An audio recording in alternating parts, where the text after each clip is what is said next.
দুর্দান্ত সুন্দর একটা হাকোবা কালেকশন শেয়ার করছি আমি সুমনা ঘরোয়া বুটিক থেকে। এই মুহূর্তে একটা সুন্দর কালেকশন যেটা এই বছর পুজোয় একদম বাজি মাত করবে।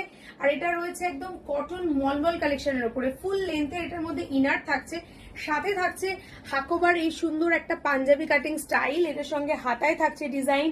পুরো কালেকশনটার মধ্যে কিন্তু এই মিরর প্যাটার্নের ডিজাইন করা থাকছে এবং তোমরা লেন্থটা দেখতে পাচ্ছ। আর এটার সাথে নিচেও এই যে সেম ওয়ার্কটা, এটা কিন্তু নিচেও থাকছে, হাতাতেও থাকছে, সাইডে এটা অ্যাডজাস্ট করার জন্য একটা সুন্দর ডিজাইন দেওয়া রয়েছে। এটার মধ্যে কালার দেখাবো, এটা হচ্ছে একদম সুন্দর পানাফুল কালার বা মফ কালার, খুবই সুন্দর দেখতে। এটা দেখো কতটা লেন্থে থাকছে, সেম ভাবেই দেখতে পাচ্ছ ইনারটা নিচ অব্দি চলে আসছে। এগুলো পরলে কিন্তু একটা আলাদাই ফিলিংস, একদম অসাধারণ লাগবে, কারণ আমরা পরেছি, আমাদের ভীষণ ভালো লাগছে। এটার মধ্যে আমি আর একটা কালার তোমাদের সঙ্গে শেয়ার করবো, সেটা হচ্ছে এটা একটা পিচ কালার, খুব মিষ্টি একটা পিচ কালার এর মধ্যে রয়েছে। তিনটে কালারই এটার